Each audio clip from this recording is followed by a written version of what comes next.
Size bir sorun var. Kim Hunter Moore'u görmeye geldi? Kim Hunter Moore'u görmeye geldi? Siktir git Hunter. Hey, sakin ol tatlım. Seni sonra hamile bırakırım.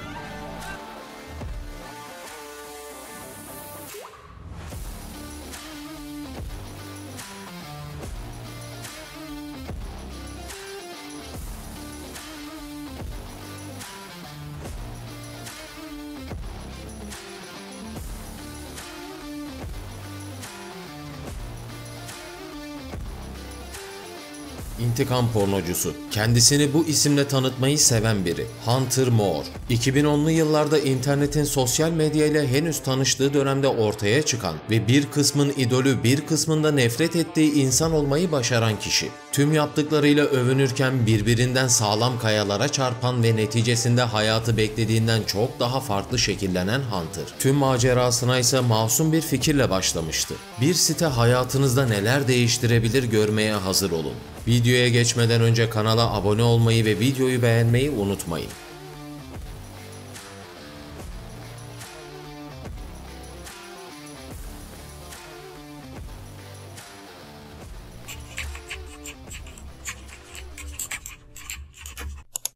Hunter 1986 Kaliforniya doğumlu oldukça sıradan birisiydi. Kaliforniya'da bulunduğu dönemde Woodland Hristiyan Okulu'na gitmiş ancak orada uyum sağlama sürecini atlatamadığı için de okuldan atılmıştı. Gündüzleri bilgisayar başında sosyal ağlarda takılırken geceleri ise partilere gidip orada eğlenceli tavırlar sergileyerek dikkat çeken birisiydi. Aslında Hunter'ı diğerlerinden ayıran da anladığı eğlence tarzıydı. Çünkü ona göre kadınlar yalnızca bir cinsel obje, elde edilebilir bir eşya gibiydi. Girdiği partilerde etrafa yansıttığı havalı hareketleri de onun sürekli olarak ilgi odağı olmasını sağlıyordu. 2010 yılında 24 yaşına geldiğinde ise internette bir iz bırakmak, efsaneleşmek adına bir ifşa sitesi açtı. isanyoneup.com. Başlarda amacı bu siteyi hem kendi gittiği gece hayatlarını göstermek için hem de insanların farklı şehirlerde ve ülkelerdeki gece hayatlarını bir alanda paylaşması için açmıştı. Tıpkı Facebook gibi herkesin burada kendine ya da ortamlara ait fotoğraflar paylaşmasını hedefliyordu. Ama girdiği ortamlarda insanlardan aldığı tepkiler ve sürekli olarak bulunduğu yerlerdeki cinsel yönelimli hareketler onun siteyi kullanım amacında bambaşka bir yol izlemesine neden oldu.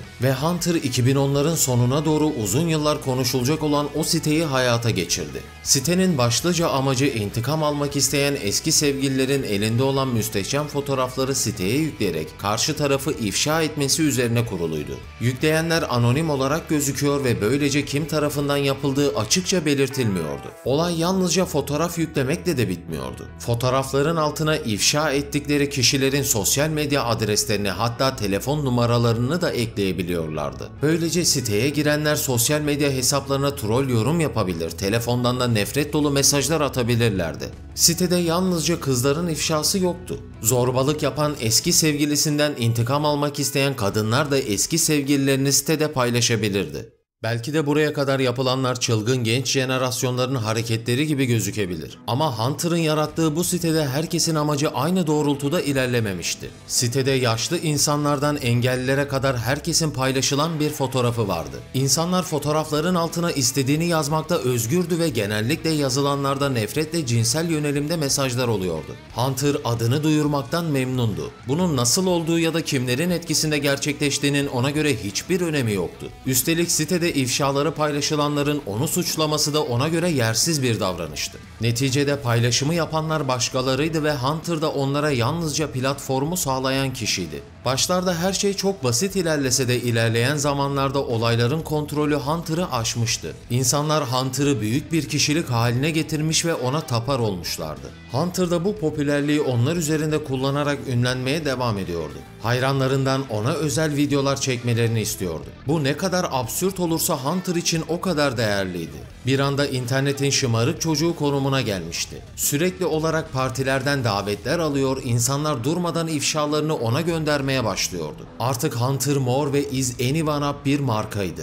Belki de herkes ilgi görmekten memnun olur. Bir ortama girdiğinde ona gösterilen ilgi her insan tarafından hoş karşılanan bir durumdur. Ama ilgi gösterenlerin aşırılaşması, bir insanı gereğinden fazla yukarıda göstermek isteyenlerin olması da neticede hem size hem de diğer herkese farklı sonuçlar doğurabilir. Hunter sosyal alanda çok sevilen birisiydi. Hatta bu sevgisini abartarak ona tanrımız, babamız diyenler bile vardı. İnsanlar belli bir süre sonra da bu aşırı sevgi gösterisi oluşturdukları gruba bir isim verdiler. Aile. İfşa sitesine atılan bir fotoğraf için şikayette bulunan ya da sosyal medyada Hunter'ı tehdit eden olursa aile grubu hemen devreye giriyordu. Tehdit e-postaları, hakaret dolu mesajlarla birleşerek yaptığı bu eylemden pişman olması sağlanıyordu. Başta belki de siteyi kurma amacı zorbalık yapanları ifşa etmekken Hunter ve grubu artık zorbalığın kendisi olmuştu. Derken bir kadın yapılanların hesabının sorulması için bu zamana kadar görülmemiş bir yola çıktı. Charlotte Loves. Charlotte, Los Angeles'ta orta düzeyli denilebilecek şekilde ailesiyle yaşam süren bir kadındı. Bir gün kızından gelen bir telefon onun annelik içgüdülerinin korumacı yanını harekete geçirdi. 19 yaşındaki kızı Kayla ona Is Anyone Up sitesinde müstehcen fotoğraflarının olduğunu söyledi. Kayla bu fotoğrafları aynanın karşısında tek başına çektiğini ve asla kimseyle paylaşmadığını söylüyordu. Yalnızca telefonunda yer kalmadığı için e-postasına attığını ve orada sakladığını söylemişti. Charlotte kızının yaşadığı bu durumun üstesinden gelmenin bir yolunu aramaya koyuldu. Önce girip siteyi inceledi ve sitede paylaşılanlardan rahatsız olanların bunu yönetime bildirerek kaldırmasının mümkün olduğunu gördü. Hemen Hunter'a bir mail atarak yaşanan durum yüzünden mağdur olan kızının fotoğraflarının kaldırılmasını istedi. Ama Hunter'dan aldığı mesaj çok netti.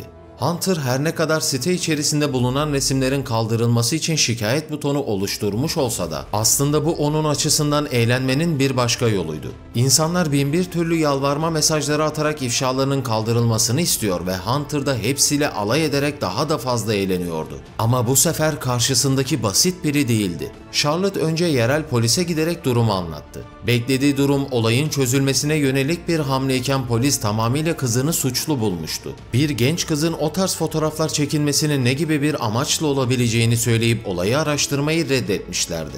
Charlotte kararlı bir şekilde bilgisayarın başına geçti ve Hunter Moore'a resmi olarak savaş ilan etti. Önce siteyi detaylıca inceleyerek başladı. Paylaşılan görüntülerdeki kızların çoğuna ulaşarak durumu onlarla konuştu. Hepsinden aldığı cevap aynıydı. Fotoğrafları kimseyle paylaşmamışlardı. Charlotte yaşanan durumu anlamıştı. Hunter hackleme yöntemiyle insanların fotoğraflarını ve videolarını çalıyor, ardından siteye sıradan bir kullanıcıymış gibi yüklüyordu. Bunun bir ipucu olabileceğini düşünerek FBI'ın kapısını çaldı. Yaşananların bir suç teşkil ettiğini ve fotoğrafların hacklenme yöntemiyle alındığını söyledi. FBI konuyu detaylıca incelemenin gerektiğini ve bu incelemenin aylar sürebileceğini söyledi. Charlotte'a göre ise vakit yoktu. Kızının ve diğer mağdur kızların fotoğrafının o sitede bir dakika daha durması bile sorundu. Ve Charlotte kendi araştırmasına koyuldu. Mağdur olan insanlarla görüşerek bir dosya oluşturdu. Sosyal medyada sesini duyurmaya çalışarak Hunter'ın zorbalığını bitirme peşindeydi. Ama bu nafileydi. Aile grubu olaya hemen el atmış ve Charlotte'a tehdit mesajları göndermeye başlamıştı. Hunter ise olan biten her şeye kayıtsız şekilde hayatını sürdürmeye devam ediyordu. Partilere katılıyor, sitesinin yükselişini keyifle izliyordu. Dönemin televizyon programlarına katılıp adını daha da duyurmaya devam ediyordu. Ünü artık Amerika sınırlarını bile aşmıştı. Dünyanın her yerinden Is Anyone Up sitesine ifşalar yağıyordu. Günde bazen 200, bazen daha fazla ifşa Hunter'ın sitesindeydi. Ancak sanıldığı gibi işler o kadar da iyi değildi. Hunter adını duyurmayı başarsa da beş parasız bir durumdaydı. Hayatının seks, uyuşturucu ve para üçgeninde geçmesi ona yalnızca ün kazandırmıştı. Ve katıldığı her programda umursamaz davranışları bir yerden sonra insanlar tarafından da kötü karşılanmasına neden olmuştu. Bazılarına göre yüce bir kişilikken bazılarına göre ise tanrı kompleksine sahip, ilgi odağı olmayı seven ve empati yoksunu bir narsistti. Hunter'a göre de gidişat ciddi bir durumdaydı. FBI'ın olaya dahil olması ve çevresindekilerin bir karşısına geçmesi onun artık yolun sonuna doğru geldiğini gösteriyordu. Tam da bu sıralarda tıpkı Charlotte gibi internet zorbalığına savaş açmış eski deniz piyadesi James McGibney, Hunter'a bir teklifle geldi. Sitesini kendisine satmasını ve hiçbir şey olmamış gibi hayatına devam etmesini söylüyordu. Yalnızca bir özür mesajı yayınlayarak tüm mağduriyetin yükünü üzerinden atmasının yeterli olduğunu söylemişti. Hunter her ne kadar buna razı olmasa da çaresinin olmadığını bildiğinden teklifi kabul etti ve James siteyi $12.000 satın aldı. Ama Hunter artık bir yola girmişti. FBI'ın radarındaydı ve en önemlisi Charlotte Loves hemen ensesinde onu bekliyordu. 2 seneye yakın macerasının ardından Hunter artık sitesini kaybetmişti. Yine yalnızca sabahlara kadar partileyen ve uyuşturucu içip ilişkiye giren bir insandı. Ama tüm bunların yanında o kompleksli birisiydi ve bir kere ünlülüğü tatmıştı. Artık başka hiçbir şey onu mutlu edemezdi. Ve yıkılmadığını göstermek için bambaşka bir adım attı. Twitter'dan Is Anyone Up 2 sitesinin açılacağını duyurmuştu. Site için bazılarını cinayete götürecek kadar büyük olacağından bahsediyordu. Tweet kısa süre içerisinde onlarca beğeni aldı ve insanlar deli gibi Hunter'ın geri dönüşünü kutladı. Ama tam bu sırada internetin yaramaz ve bir o kadar da zorbalığı sevmeyen çocukları olaya dahil oldu. Anonymous.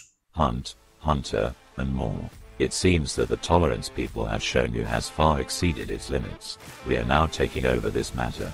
Don't worry, we are bringing you the most ruthless death.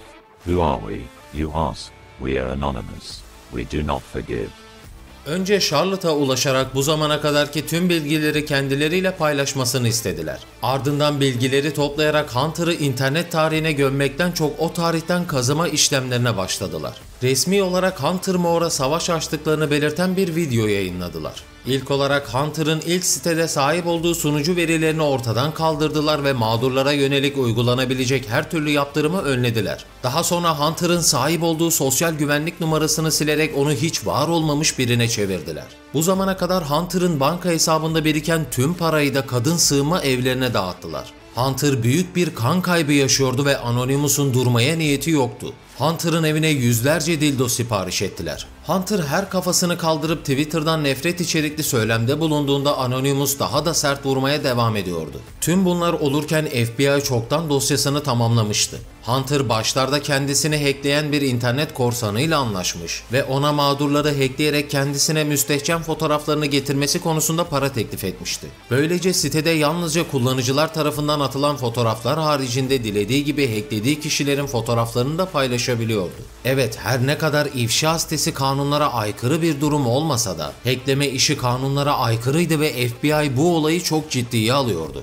Hunter'ın evine baskın düzenlendi ve elektronik eşyalarına el konuldu. Başlarda ifadelerinde hackleme işini reddetse de yaptıkları ortadaydı ve bu önlenemez bir sondu. Ve sonunda hackleme suçunu kabul ederek 2 Aralık 2015'te 2,5 yıllık hapis cezasına çarptırıldı. Ona hackleme konusunda yardım ve yataklık yapan suç ortağıysa onunla aynı cezayı almıştı. Herkese göre bu düşük bir suçtu ama en azından yaptıklarının hukuki olarak bir karşılığı vardı. Ve Charlotte Loves bir internet zorbasına karşı bugüne kadarki en büyük zaferini kazanmıştı. Hunter Moore 27 Eylül 2017'de serbest kaldı. Ama mahkeme kararına göre sosyal medya kullanması yasaklandı. Anonymous ve Charlotte sayesinde internetin bir zorbası internetten sonsuza dek silinip gitmiş oldu.